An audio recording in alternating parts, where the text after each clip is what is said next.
सुख सुविधा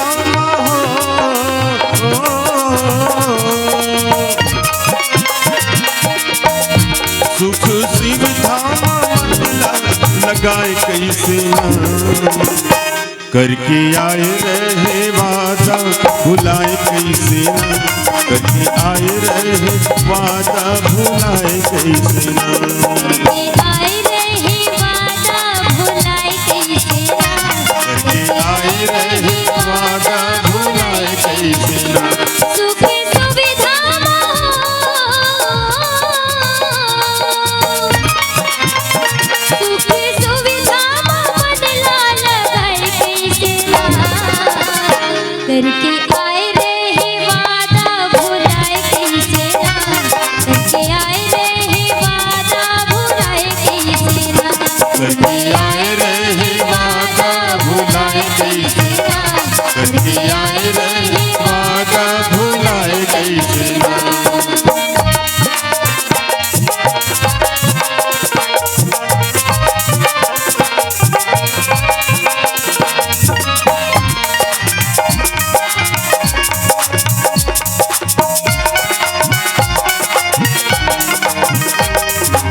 नरक भोगे मत के ढाबा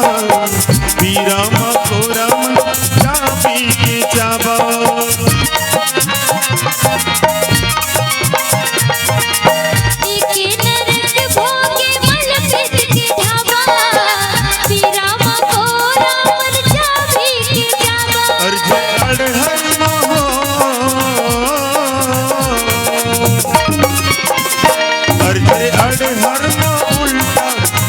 कैसे ना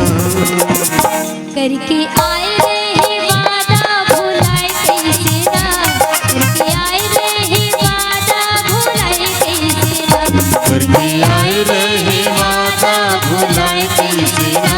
करके आए रहे वादा भुलाए कैसे ना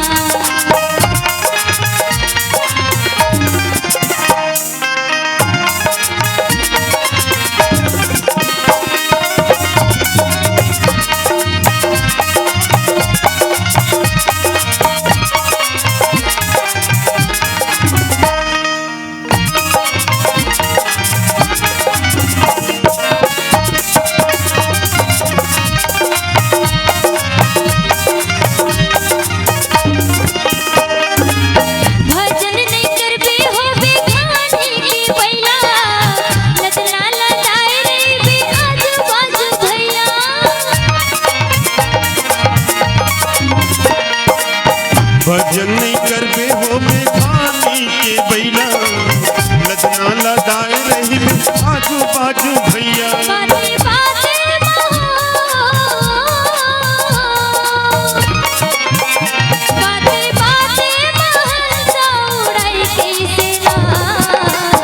करके आए रहे वादा भुलाए कैसे ना करके आए रहे वादा भुलाए कैसे ना करके आए रहे वादा भुलाए कैसे ना करके आए रहे वादा भुलाए कैसे ना सुख सुविधा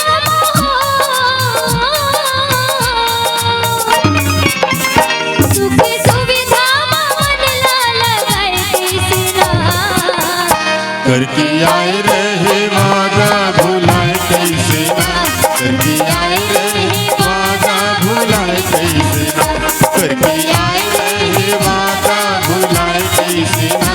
करके आए रहे वादा भुलाए कैसे ना करके आए रहे वादा भुलाए कैसे ना करके आए रहे वादा भुलाए कैसे ना करके आए रहे वादा भुलाए कैसे ना करके आए रहे वादा भुलाए कैसे ना।